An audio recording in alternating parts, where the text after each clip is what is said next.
Welcome to the Critical Few Actions to Improve Your Business podcast.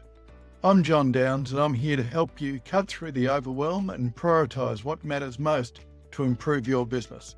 Let's get started and discover the critical few actions that have the biggest impact.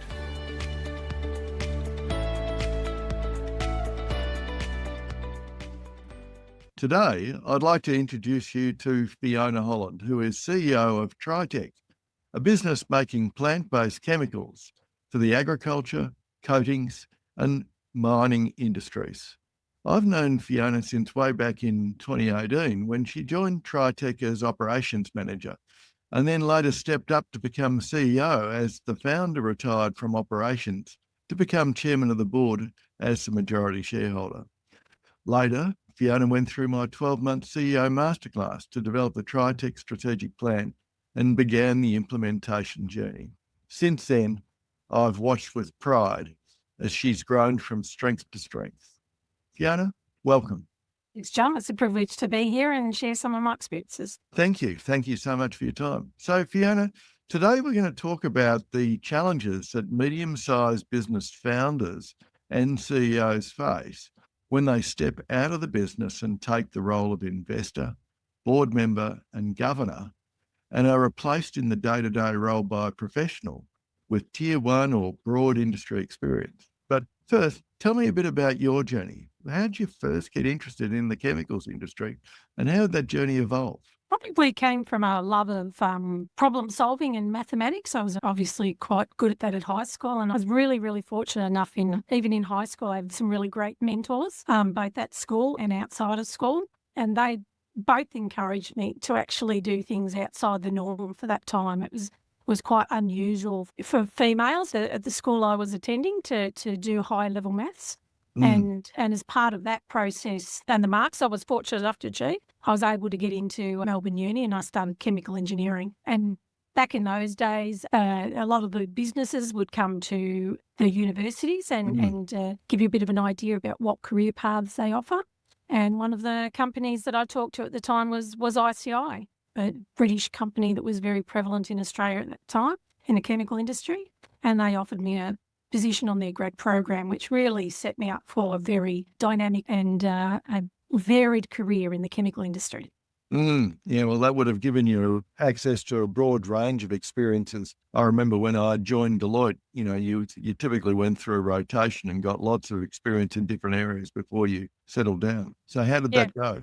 Yeah, no, it was really good. I started off, I'm Melbourne-based, so I started off at the facility they had at Deer Park, and that was huge back then. It's a shadow of its former self these days. And I was able to work in the explosives industry. And, back in the early 90s, explosives really took off. And so there were many career opportunities. And one of the ones I got offered was going to Queensland and then New South Wales to be heavily involved in the rollout of their initiating explosives program that they had back then. And that was really innovative and really exciting. And I was exposed to many different industries and activities that were going on. They were doing lots of innovation, lots of rollouts, lots of training. So as a grad, I was able to be involved in many different avenues of the business, and it was great privilege, and probably only realised it many years later what a fabulous start it was in the industry. And that really sort of was the start of your tier one chemical industry experience too, because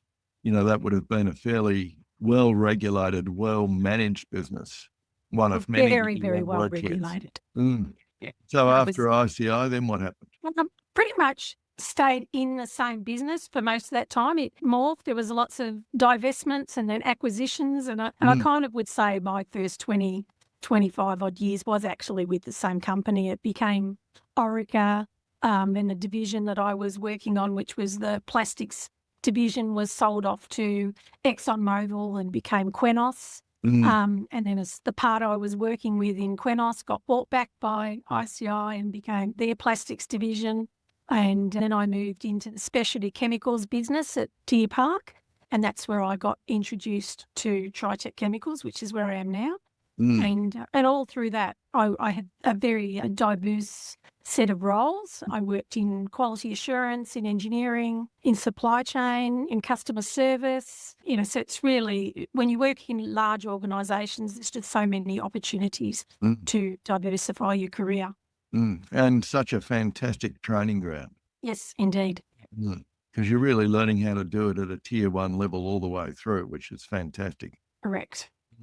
So to get us started, coming from a tier 1 chemical manufacturer, how did you find the transition to a mid-sized private company? Very challenging. Very challenging. In a big organisation, you are surrounded by expertise. In every department, at every level, you've got people who've been working, say, in engineering, and responsible engineers in mechanical, electrical, chemical, and some of those have been in the industry for decades, 30, 40 years, in particular in a company like Orica. And you have the ability to draw on them. You see them regularly at company facilitated programs. If you are stuck, you get to access that rich history. Moving out of Orica and into Tritech, that was all gone, and it was quite confronting. It was like, okay, so now I'm at that stage. I was the operations manager, and I think the company had sub 20 people in the company, and there was no one who had a similar history to myself. Yeah. And a lot of the work was done by people that had been in Tritech for a long period of time. The two owners had been there for a long time, but a lot of the staff they're very loyal, and they'd been there for many years as well. So the diversity, the richness of, successes and failures wasn't there. And I was fortunate enough, I'd had some successes and failures. So I came into the organisation perhaps with a little bit of a different perspective, and was able to see things that the current people weren't seeing. And that was both challenging but a great opportunity. Yeah. I certainly remember my transition when I left Deloitte some 15 years ago and established a mid-sized business. It was quite confronting because all of a sudden you go from having 140,000 people around the world where you can find an expert in anything, to being in a team of 25, when all of a sudden you've got a problem with your computer, you reach out for tech support and you realise that you are tech support. So, yes. And safety and quality. And safety and quality and governance and financial reporting and dashboard analysis and of course HR. So Fiona, when you stepped into a business built by founders with decades of practical hands-on experience, from your perspective, what were the biggest differences that you noticed between tier 1 governance and a founder-led mid-market business? Yeah, you touched on it before. It's that structure that wasn't there.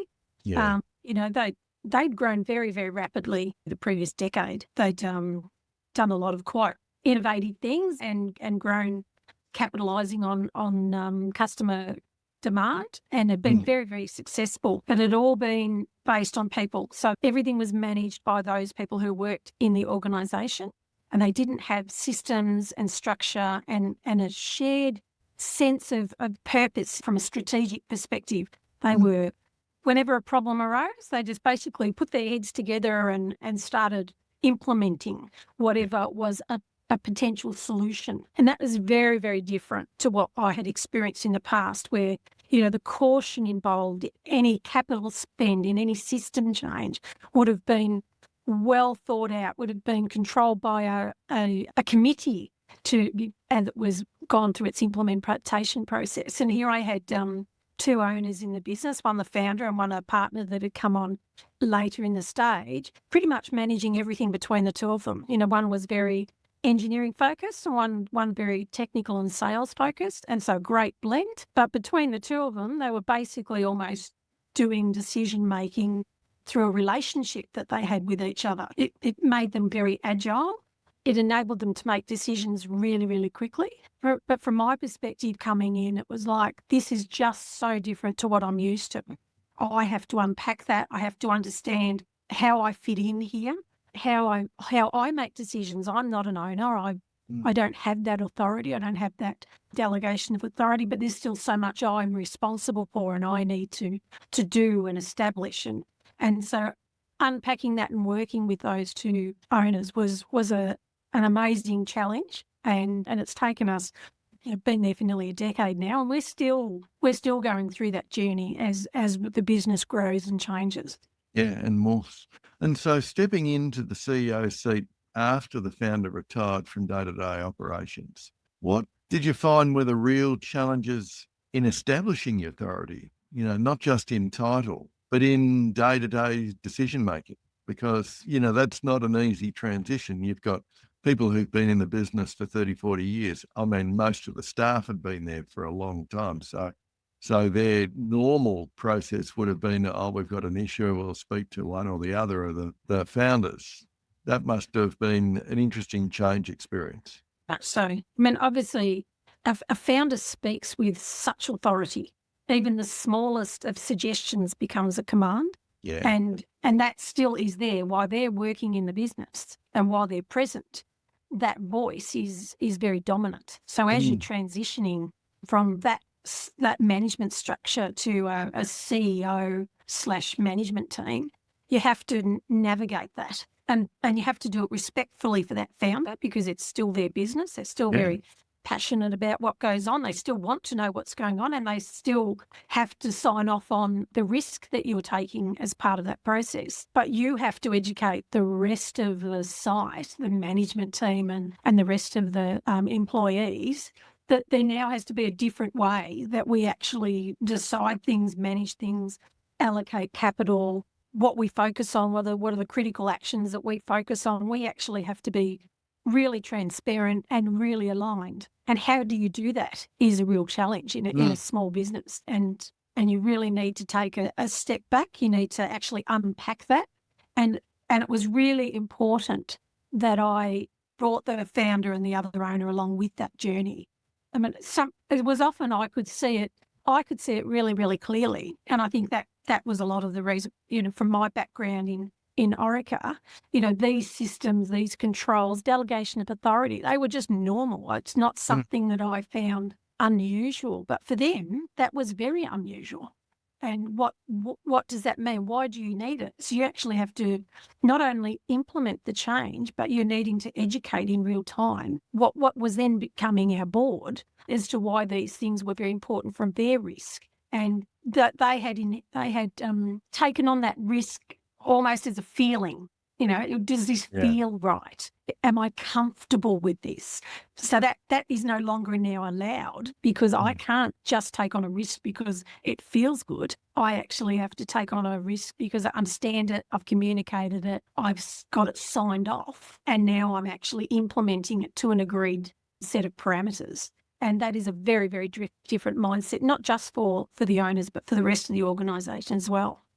Yeah, well, I'm sure it can feel really clunky from the point of view that there's a real risk of tissue rejection here from both the founders, but also from the staff, because all of a sudden you're not just transitioning in a new personality as leader, but you're also transitioning a new way of doing things that actually brings a very agile, instinctive, mid-tier business that's grown up by looking at all the data, but not looking at all the data from an analytical perspective, but looking at all the data and relying on gut feel to actually make pretty informed decisions. And that decision-making process has been fine-tuned over 20, 30, 40 years by lots of experiments and lots of mistakes that always get fixed and so on.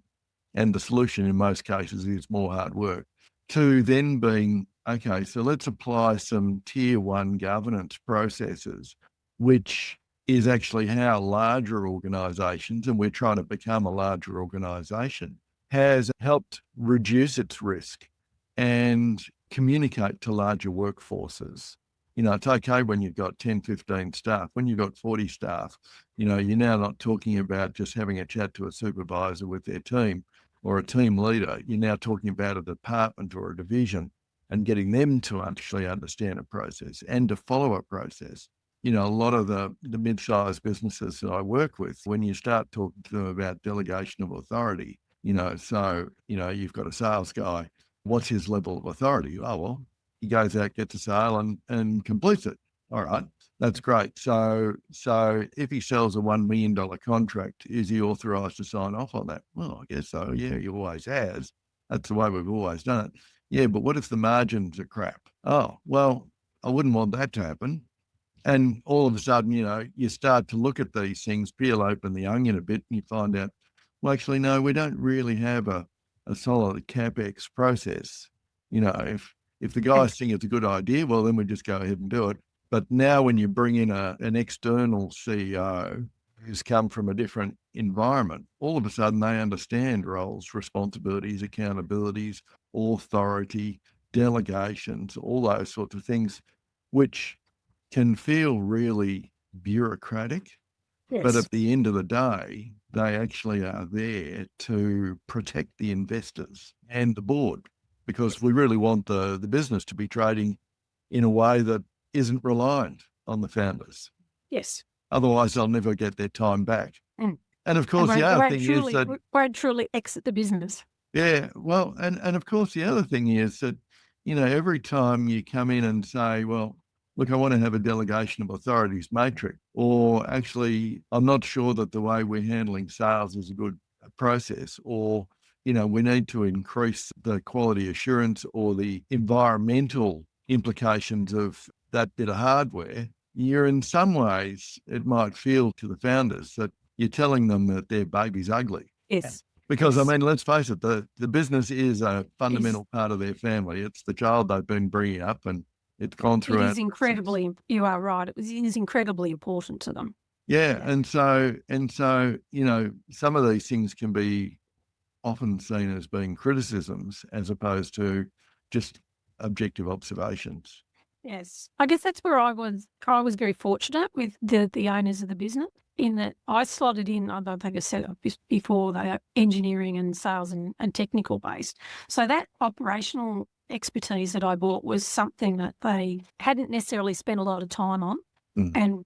and actually didn't actually feel that they were comfortable in that space. So they welcomed that expertise that I was bringing to the business and gave me a lot of scope, which was really great. So the respect that I got from them was amazing, and that really helped, because that you can actually see that in the business from other people. Yeah. And it's probably a challenge for founders if you're bringing in someone, whether they're, at that time I was an operations manager and not the CEO, but even bringing in a CEO, is you've got to empower that person to make these changes, however confronting that it is to you, because they want to change this business. It's been very, very successful, and and in our case, grown rapidly, 15%, on average. So there's a lot of pride in what you've done. But now Absolutely. you've got someone coming into the business saying, yes, it's great, but if we want to continue that growth journey, if in 10 years' time you want to be that, 50 to $100 million business, we actually have to make changes now to facilitate that growth. Yeah. And to allow you to have a life, to exit the business, and for the business to go on and not be dependent on you.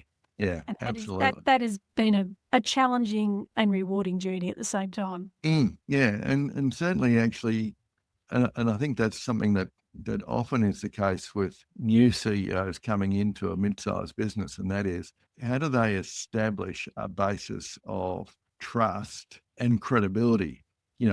Who's this peanut coming in? He doesn't know the way that we've been doing it for the last 30 or 40 years. It's worked pretty well then. I mean, geez, we've had 15% CAGR. What do they know? And they want to put in all these clunky processes that slow things down. You can get a bit of legacy gravity. I guess, in that first 12 months, it can feel quite challenging to be the new kid on the block. And in your case, you had, I guess, in some ways, the advantage of actually being the ops manager for a couple of Yes. years anyway. And because of that engineering credibility that you brought in, you're able to sort of establish yourself over an interim period. What were the key behaviours that you had to adopt early to show the organisation, once you become CEO, that you are now leading the business, not the founders? I think it goes back to the power of that voice that I was talking about, and actually really dealing with that. and actually having really frank conversations with the previous CEO, who's also the majority owner of the business, and actually unpacking what it means for him not to be the person making all of the decisions and to allowing a CEO to make that. So both being respectful for what he needs to let go. So what do I need to make sure he's in on and contributes to, but then ensuring that he allows me to make those decisions. And one of the biggest things that was redoing our strategic plan. And that was really, really important part of that process, because it's not just trust. You actually have to be able to articulate what it is that you're trying to do. And yet not just to the owners, but to your management team as well. So we actually had to go right back to basics and redo that strategic plan from scratch. Yeah. And actually make sure that everyone was now part of that journey. I mean, the owners had done strategic planning themselves, but again, it was very much almost between themselves, and then it was communicated. But this time we actually had to do it as a team, go through it, unpack it, redo our why. Why were we here? What was Tritech's purpose was so important, and it wasn't just to make chemicals, because there's lots of people making chemicals. China's really good at it. So why is Tritech here? So we're actually in the solutions business, not the chemicals business. Chemistry just happens to be the tool we use to provide solutions, and really making sure that that's then our systems, our processes, our KPIs are all around that solutions-driven process, and actually explaining that to people. That was a great journey just to do that part of it with the team, and really powerful. And then a subset of that was, well, what's going to assist us in that process, in our values? And we generated, as a team, those values. And those two things form the foundation then for all the conversations we've had going forward. And doing it in that systematic process gives the owners so much confidence in why you're doing something, and then how you're going to do it. And then linking that back to the value that you're going to bring to the business. Why is the business going to be successful going forward? So that whole process was critical to making sure that the founders could both hand over the authority to myself as a CEO, but then could actually start to segregate themselves out from the day-to-day activities. Yeah, having the leadership team not only involved was another step forward in helping both develop autonomy, but also then empower the leadership team. Whereas probably previously the leadership team were directly connected to the founders, and therefore the founders were locked into always being the solution to every problem. Yes, and certainly they would wait for the founders to be part of every single discussion rather than taking the ownership themselves. So I often talked about it, is that it doesn't matter how effective a person is, if they're taking away autonomy from the next level down, then that effectiveness is so diluted.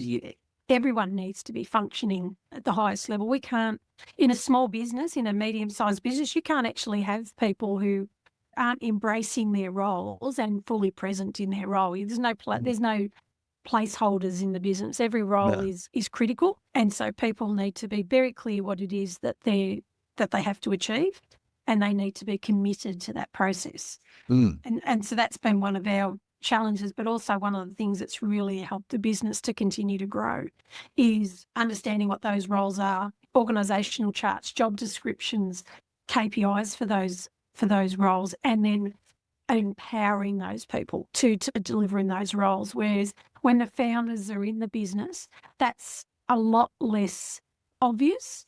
And there's a lot of overlap, and sometimes you will find that the owners will actually take on way too much responsibility when they should be actually holding other people accountable. Yeah. And because they've grown up with the business, and because they actually have done all of the jobs sometimes, they can do it. Yeah. They absolutely can do it. But it starts to become inefficient. Yeah, it does. Well, particularly as you continue to grow. Yes. Yeah.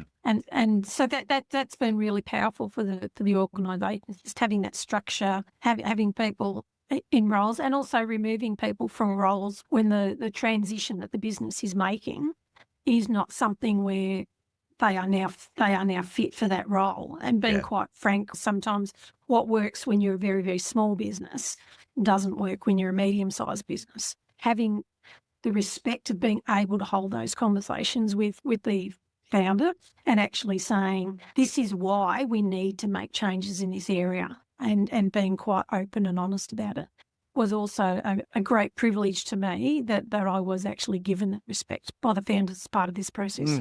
Yeah, exactly. So let's look at this from a founder's perspective, because this is where I think many businesses stumble. Fiona, from your lived experience, what do you think is hardest for founders when they step out of daily operations? Is actually having enough information to manage their risk. So when they're in the business, they are across every single detail. They know what's going on, and they are virtually signing off almost on every step of the project. They can intervene when they feel like something's not quite right. So as they step out of the business, they still want to manage that risk, but they have to do it now in a totally different way. And that's an educational process. That's a system generation process. Talked about it before with delegation of authority, the strategic plan with their KPIs. What are the things that we're focusing on? And then how do we report that to them so that founder still has enough information that they feel like their risk is managed? Yes. They feel like they understand what's going on in the business, but they're not too involved in the business that you're not creating that separation between CEO and board that you need. So you're going to transition that founder to being a board person, a chair or whatever role, director role that they're taking, and still giving them the respect and the information that they need to be successful in that role. Yeah. Whilst they allow you to be the CEO. And that's, for us, that's been a very iterative journey. It certainly wasn't smooth. And a lot of the things that we did up front were clunky, and, sometimes they didn't work. So we had to go back to the drawing board, where as the founder got further and further away from the detail, from the day-to-day, the situation changed. So you actually have to be respectful of that process as well. And we're still unpacking it. We're still going through that journey. Yeah. One of the classics is how do you give them enough information about major capital work so that they can actually sign off on what for them is huge expense, but not so much so that they're actually getting pulled back into the day-to-day. And they're not doing a procurement process themselves. Correct. Yeah. Or running off and redesigning what you've already designed because they see a different way. And the same back again, they need to learn how to trust and to let go. Yeah. And that's a real journey. Yeah, and I think it's something that founders don't understand how uncomfortable that's going to feel when you've been awash with information because you're in there the day-to-day pretty well, 16 hours a day, 7 days a week. You're thinking about it, you're hearing about it, you've got all the data and so on, and then all of a sudden you're in a situation where you're sort of expected to look at the board pack once a month and get all of that 31 days of information in 3 or 4 pages. So that transition can't happen overnight. It is a transition that takes months. And of course, there's that question about, well, am I being heard? Are my opinions being valued?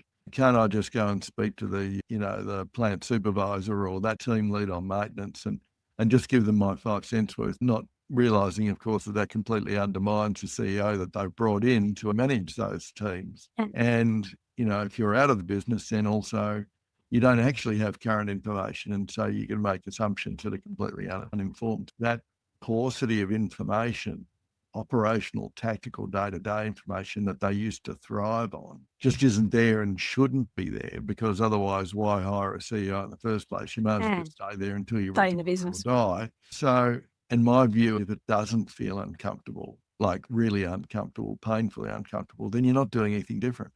And yeah, that's a very good point. So take delight in the discomfort. But of course, that trust building in all directions is a slow process, and it's an iterative process. And it is very much 2 steps forward and 1 step backwards. And sometimes it's 2 steps backwards and a step sideways. So, and of course, it's not just a conversation or a relationship between the CEO and the chairman or the board. It's also a change in the relationships between the founders and the employees, because employees often continue to call the founder for quick answers, or if they find that if they didn't get the answer that they want, it's like a child going to mum, can I have an ice cream? No. Then they go and ask dad. It's the same sort of a thing. From your perspective, how did you and the founders handle that period where staff often reverted to what we would call bad habits? What worked and what didn't? You need to have the safe space to actually talk about it. That's really, really important. Mm, If you can't talk about it, then you can't actually unpack why the situation arose and how you could, perhaps prevent it in the future. So having a trusting, respectful relationship between the CEO and the board is really important. And I often use a mentor to facilitate that, who's had a long standing with the business and actually providing both a sounding board to myself, but also having a rich understanding of the business so that we can actually workshop sometimes what ways around it so that it's not emotional, the way that you're dealing with it. You're not just heading on to it. Why did you say that? I wish you hadn't have said that. You're not having those conversations. You're more having conversations about, if we want the business to be in this spot, these are some of the things that we actually have to work on because they detract from where we're trying to go. So it's having those more solution-driven conversations rather than emotional. And you don't always get it right, but always try and approach it from that perspective. People are always trying to do their best. Even when we falter, we're trying to do our best, and everyone has the best interest of the business at heart. So let's then unpack the why we got into that situation and explain the repercussions of it and how just changing some things can improve, and both with the founders and with the employees. And I still having those conversations because obviously we've got one owner that still works in the business. So it's never a problem that disappears overnight. No. And we have to actually continue to be able to have those discussions. And I think you said it before perfectly. It's a journey, and it will continue to go on as the business grows, whilst the founders are still owning the business and on the board, and they're always going to want to know some of the detail that's in the business. They know people who work in the business. Sometimes they're people they interact with outside the business. In my case, I don't actually have family members in the business, but I'm sure that's a problem for a lot of people as well. But in my business, that's not one of the issues I have. Yeah. But we have in the past, we have had family members come in and out in some of the roles. That presents challenges as well at that stage. Yeah, it certainly does. So what did you observe about the shift from CEO to chairman? Which parts of that role transition were the most surprising from your view? I was actually surprised at how well the chairman actually eventually let go. Like, when you look back on it, it really wasn't that long a process for him to hand over the reins, to let me make the decisions, and to be comfortable that I had the best interest of the organisation at front of mind, and that I was doing it in a controlled, systematic way that was mitigating that risk. So we actually got to that point much, much quicker than I thought we would have, given that, then over 30 years, almost from straight out of uni to when he retired, working in the business. So he was actually able to make that transition. And I think a lot of that was because of the work we put in, doing the strategy, having the key things that we're working on, having them communicated, monthly providing progress against those. And when the data wasn't suitable enough, unpacking what he needed to see and actually going back and redoing what we were showing him every month. And we're still doing that process. So again, it comes back to what you said about feeling heard. You actually have to be listening to what will facilitate that transition, and that supports it to go much, much quicker than I was actually expecting, which has been really great. Yeah, well, look, I think, as an external observer, I think it's also really testament to the fact that, you both went into this transition process with a mutual respect, a really strong mutual respect, both with really open hearts to make it work, and also a firm desire to trust from the get-go. And I think those three things have actually helped that transition be accelerated. And of course, that's always underpinned by lots of open communication. even when it felt clunky and uncomfortable, there was lots of communication. And I think that's been really helpful. And of course, it's essential going forward. Yes. And I think from my perspective too, having worked in a big organisation, some of these systems and processes were quite clear to me what I was trying to achieve and why I was trying to achieve it. It's not as clear to people who have been working in a medium-sized business that they've owned. And so, having both that education and respect at the same time. So saying, well, why do I need a delegation of authority? Well, this will support you. You have to manage your risk. You have to understand what power you're giving, not just to me, but to the team, because they will also be making decisions and I won't be overseeing every single line item of accountability that they have, because I will push that trust down to another level. And explaining that and explaining them why it was important to have those checks and balances. Capital expenditure. In the past, capital expenditure would have been done with almost a corridor discussion. Yes. Do you think this is a good idea? Roughly how much would it cost? Well, that's something I think we can afford. Let's go for it. Yeah. And that would have happened between the two owners. Great. They've got total accountability for the risk and total accountability for the money. They can do that. Now I have to flip that and I have to get my engineer to be quite systematic. What does he do? Why is he doing it? How much is it going to cost? What's he considered? Feed it all the way back up. And, that's an education piece in itself, because that is very different to their history. Yeah. And they're very grateful once they can see, but that process is part of the journey. It's actually educating the board on some of this governance. Some of it is not for me to educate to. So they had to do their own journey of getting more information. And one of the founders did the director's course, which was, I think, fabulous, because that just provides a whole different oversight. Also gives them the ability to network with like-minded people who are in the same situation. And so important for them to hear outside of the organisation that what we were trying to do inside the organisation was normal. And required. That was really important as well. Yeah, I think what you just said there was really important. This is normal and it's required. So what advice would you give founders who are about to retire from operational control but are staying on as investors or as a chair? Where should they start? I think you need to go right back to the basics. You need to make sure that your strategy is refreshed. You need to make sure that you go through that process with your CEO, so that you've got absolute alignment of purpose. Yeah. And then under that, what are the key things that you expect your CEO to work on to deliver that strategy? And how are they going to control, measure and report against those activities? And then you'd actually need to have a good board structure. And if you don't get it right the first time, redo it. If you haven't got the internal expertise to develop that structure, go outside and get them. It is important that you actually do that part right. And you might not have it. Your CEO and you might not have it. And you probably don't. You actually do need support in that area. Even I'd had a lot of varied jobs, but they were all in a big organisation. I hadn't been a member of a board. I've been a member of a business management team, which is actually different to a board. Yes. And so I had to get educated in that area as well. What good governance looked like. Yeah. The chairman had to, the other owner had to, and we still do. And so we needed facilitation, mentoring and education as part of those processes. And then once you've got the platform, then you can start to do that iterative approach of how you continue to grow the business without you and manage your risk all at the same time. Yeah.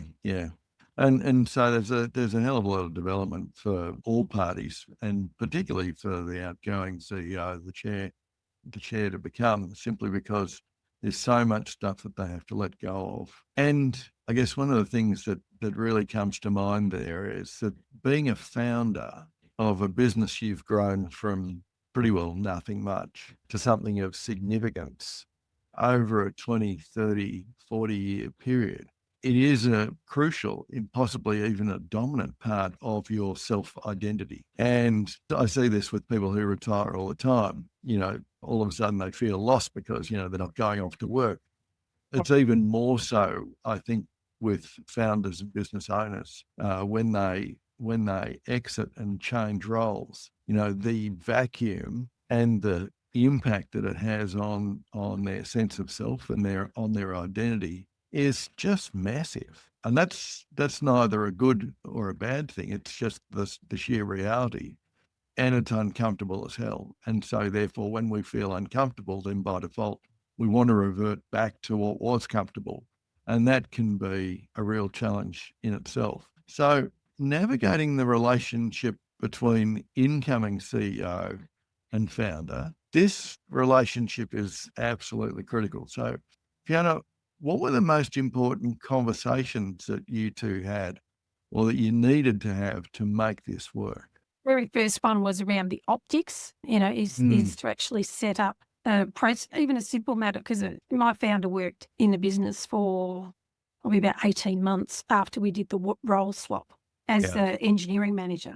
So that was a little bit of complexity because he was actually still in the business as he transitioned to retirement because he didn't want to just exit, on a day. And so having him in the business but in now a subordinate role and then allowing me to be the CEO was something that we really had to actually have a conversation about. Simple matters of, you actually have to sit somewhere different. You actually have to be messy. You have to say, we're physically going to move you and we're going to put you over in another part of the site and you're going to interact just with your team. And so you're not going to be in the meetings. So we're going to separate you out from those and making sure that we have those conversations respectfully. We're taking you out of the knowledge avenues that you have and we're almost shutting you off from those so that you don't get involved in that day to day. And then eventually it came to the point where it is time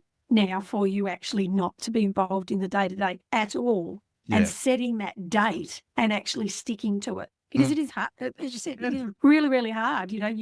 Everyone needs a purpose for getting up in the morning. And, and the business has been that whole purpose for decades. Yeah. And now we've got to move it to something else and working through that with the founder, allowing them to do that in their own time, at their own pace, and almost like a long goodbye, isn't it? It's and we had a great relationship. I'd known Greg for years. I worked with him when I was at Orica, and he's a fantastic guy, and he was always provided me with a great deal of respect. And so that did make it easier, that long history that we had and that a great relationship that we had, because we respected each other unconditionally and knew that no matter how stumbly the journey was, we were doing it to support each other. And we still do it that way. Yeah. And I'm quite blessed to have that relationship with him.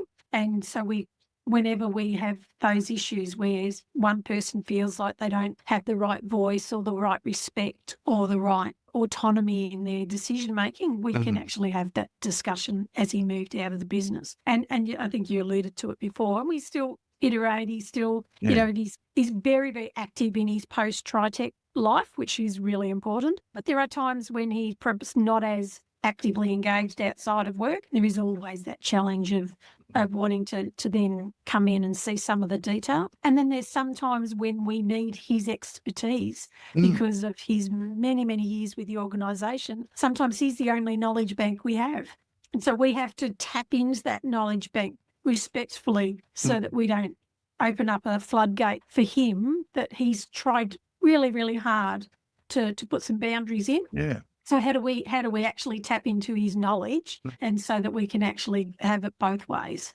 Yeah. And I think we've actually found some good ways of doing that. But it comes back to... But we're all humans, and so therefore there's a whole bunch of other things at play as well. So indeed, and so therefore it's a continuum which depends on lots and lots of open and frank and considerate communication. Yeah. Every transition of this kind has got a few gotchas, Fiona. What do you see as the hidden traps that incoming CEOs need to avoid? That I needed to avoid? Assumptions? Well, not necessarily you, but others. Definitely for me. Assumptions get you into a whole pile of messy water. You can assume a lot and you can be totally wrong. in your assumptions. And that's not just with the founders, that's with your staff as well. You can assume that your staff know where the whole process is. And they don't. Actually, they don't see a lot of the dynamics that goes on with the board and the CEO as you're doing this transition. And it can be really clunky for them and really quite destabilising. And so I fell into that pit quite a few times, and actually having to, work hard to get everyone back on an even keel sometimes. And again, coming back to the basics, what's our why, what's our strategy, what are we trying to achieve, and what are the roadblocks that get in the way. And sometimes it is just getting everyone back in a room and refreshing your strategies. Yeah. We have actually done that a couple of times as well. So we did a big long process to redo the strategy that was many days over many months. But we've also had, a 1 day or a 2 day here where we've got everyone back in the room and said, and founders as well, are we actually still right with this journey? Have we still got this right?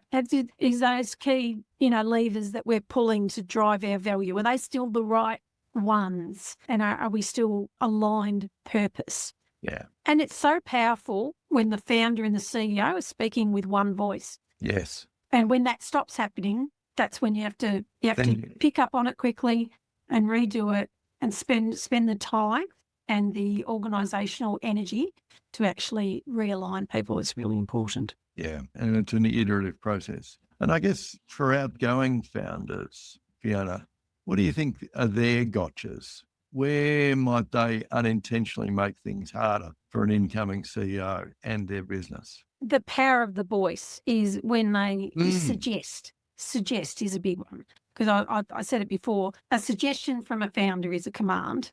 Yeah. And, they sometimes forget that, particularly when they're outside the business. Yeah, blissfully unaware.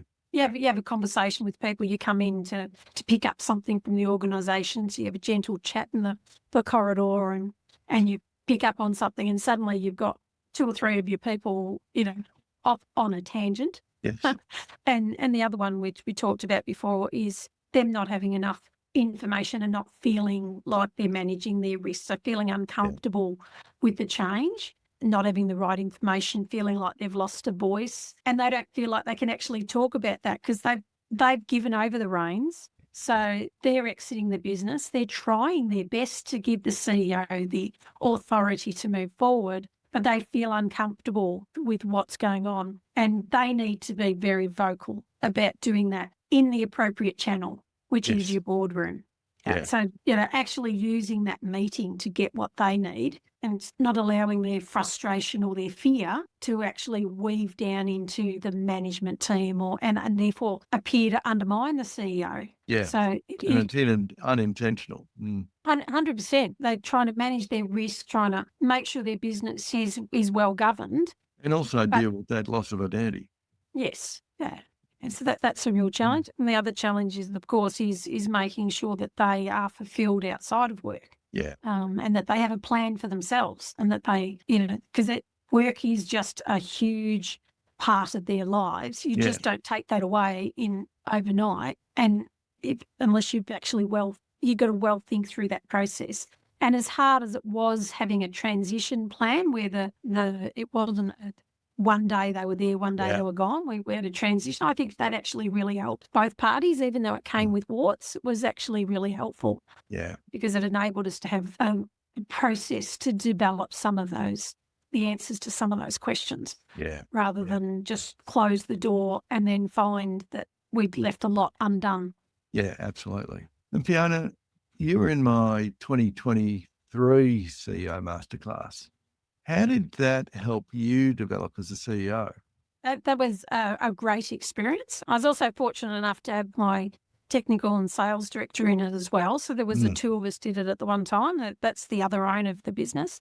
And it was great for just the 2 of us together going through that process. So now the founder is left, and it's the 2 of us really needing to be totally aligned with what we were doing. Whereas before, he had done that with the other owner. So they had talked about that relationship where they would often make decisions just by having a chat in the office. So we actually had to flip that. We had to have a really good understanding between the two of us of what things we were focused on in the business. Mm. And to unpack that in a safe space with other CEOs and business owners, which is what the masterclass is, was really powerful. Because you're in a room with, 8 or 10 other people, not necessarily with exactly the same journey, but with a lot of the same challenges. Yeah. But a different type of history. I mean, when I said before, when I worked in a big organisation, you have that depth that's just there. When I did the CEO masterclass, that gave me depth back again. So suddenly I had people who you could run your strategy past, say, well, this is what we're doing, this is why we're doing it. Give us some critique and say, what do you think? And you've suddenly got this group of individuals who get what you are going through. They get what you're trying to achieve.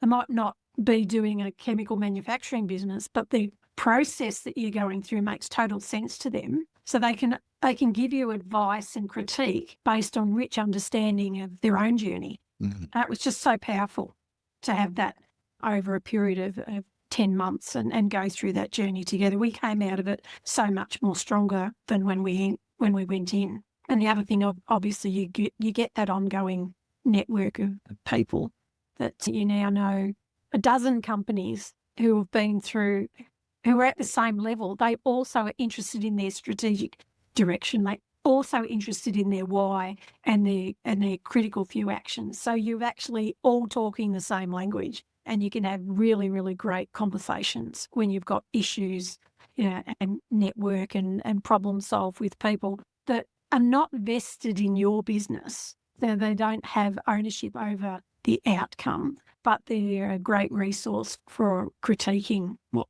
direction you're taking. Yeah, thank you. And what was the most important thing you took away from the experience? How were you different as a CEO coming out of it? I was much more mindful of the communication flow with the rest of the team. There was a couple of tools we used in it to really unpack the organisation and really work around what's important to the business, and then taking those, what are we actually now working on to improve those areas, and actually saying to the management team, these are the key levers that we've got to pull to improve our performance.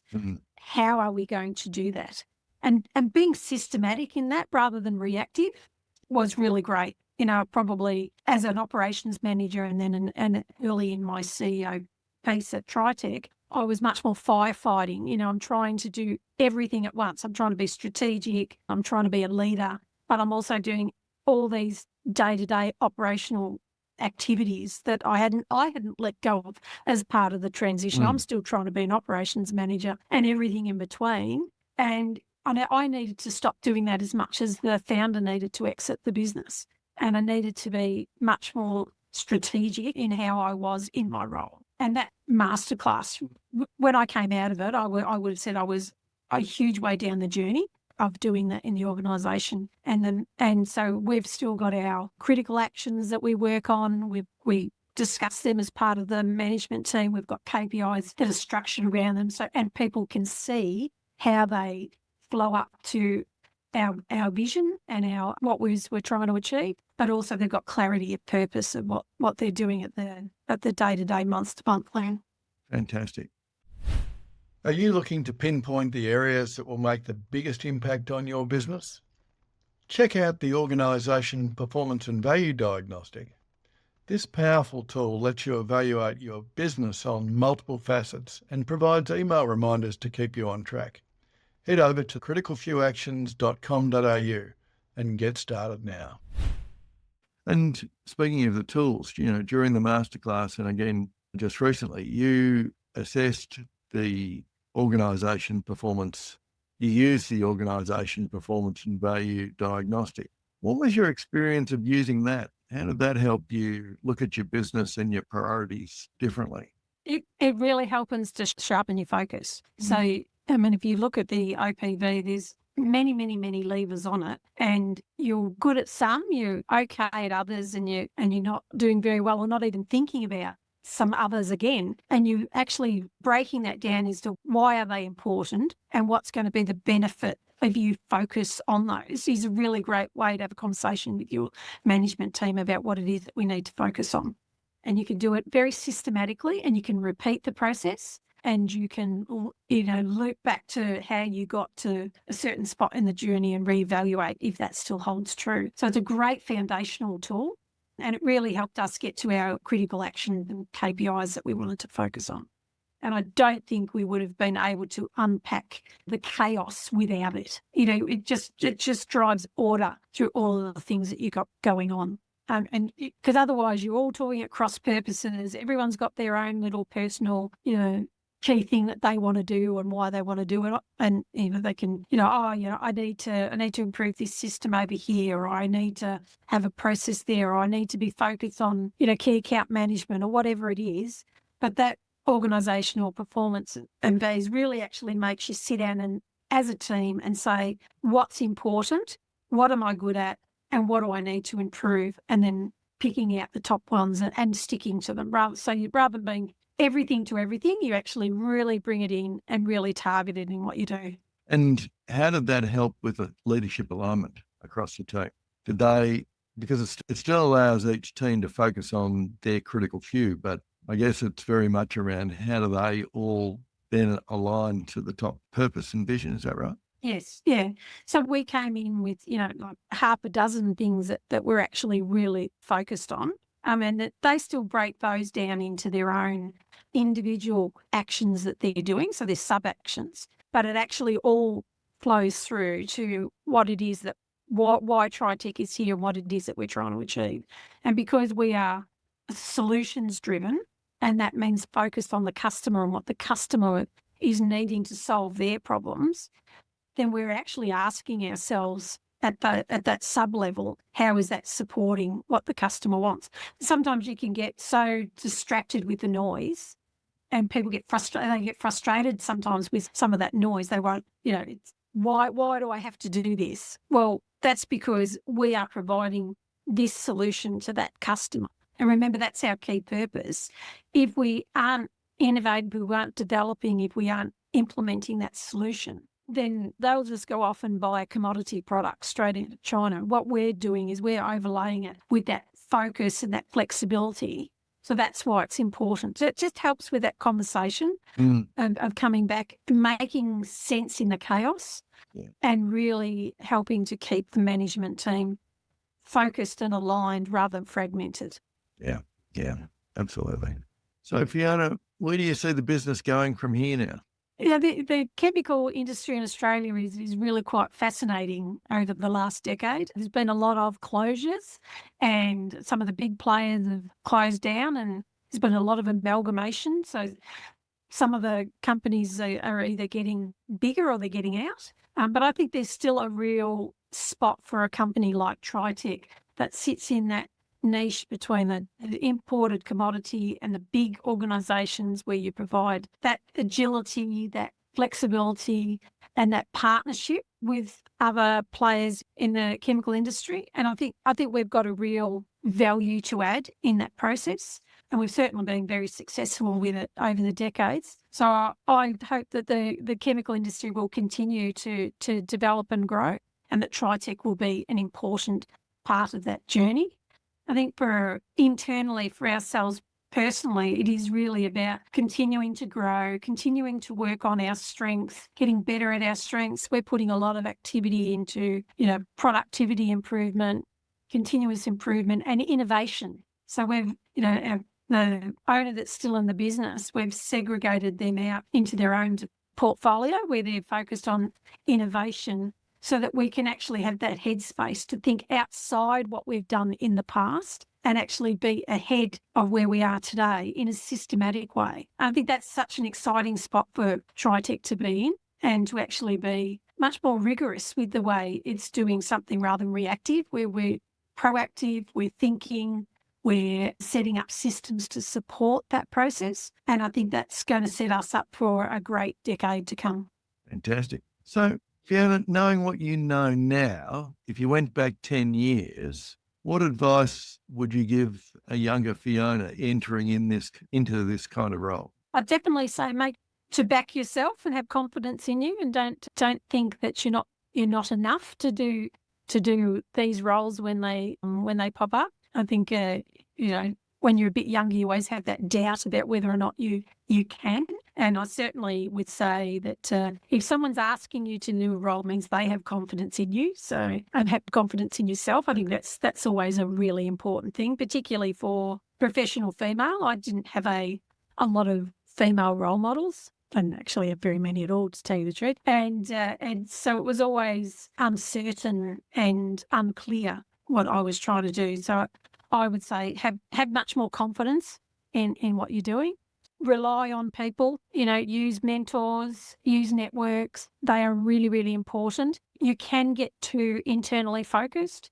You can just be, head down, bum up and getting the job done, fixing problems, developing systems. I did all those kinds of things. Didn't take the time to actually maintain the networks that I'd had in the past and develop new, more appropriate ones, which is why I mentioned with this CEO masterclass, why that was just so important, because I had let a lot of that slip and I'd become quite isolated and really wasn't thinking about outside the organisation. And as I moved into the CEO role, less about the operations manager, I realised that was just super critical. That was something I'd done that I wish I could go back to myself and say, don't let that slip. That's equally as important as getting the job done. Yeah, very insightful. If you really want to kick off your strategic planning and work in a supportive environment with other CEOs and leaders, the CEO Masterclass in Strategic Planning and Implementation is for you. This 10-month small group course helps you craft your strategic plan, present it to a group of peer investors, and develop a habit of monthly implementation. Our waitlist is open now at criticalfewactions.com.au. So final question, Fiona. If a founder or a CEO is looking to step out of the business and take an investor or a governance role rather than an operational one, what are the critical few actions they should start tomorrow if they did nothing else? Definitely redo your strategy, do your OPV, and actually have a real clear alignment on what you want your CEO to do and what success looks like. So you've really got to know that. And it's got to be clearly documented and communicated, and not just with you and the CEO, but also the management team underneath. And that alignment is critical. And I would do that. First up, I wouldn't hesitate to do that, first up. And then make sure that you're getting enough information on a constant basis to make sure that is the outcome of that is what you're expecting and what you want. And that you have avenues of intervening in a respectful way that doesn't undermine your CEO, but manages your risk, and having that feedback loop process. And if you don't get it right the first time, then rehash it again. If you don't feel you've got the internal expertise to do it between you and the CEO and your management team, go out and get the expertise and bring them in and facilitate that process. It's not something you can leave to chance. Yeah, Fiona, I think you're absolutely spot on there. I mean, at the end of the day, this process is a substantial transition. It has huge impacts on a founder's sense of identity, has massive impacts on the way that founder interacts with the organisation. It leaves a vacuum in their lives, but it also leaves a vacuum in the leadership team, because they're used to having somebody who's so switched on and so engrossed in the business that they're always up to date. And every minute that they're out of the business, they become more out of date. And the transition by its nature has to feel uncomfortable if anything's changed at all. And so for me, I guess all of the success of this is underpinned by communication, and then repetition, reinforcing the support there is for the CEO and being ultra cautious not to interfere with that process. And if there are concerns around whether it's on track, then the communication with the CEO is the essential starting point. Indeed. Fantastic, Fiona. As always, it's been an absolute delight to talk. Really enjoyed our conversation. Thank you so much for your time. Thanks, John. Appreciate it. Thanks for listening to the Critical Few Actions podcast. Don't forget to subscribe and grab the downloadables from the show notes. And if you found this episode helpful, I'd really appreciate it if you share it with your peers and your team. Stay focused and take action. The Critical Few Actions podcast, including show notes and links, provides general information only and is not individualised business advice, nor can it be relied upon as such. You must take responsibility for your own advice, decisions and actions.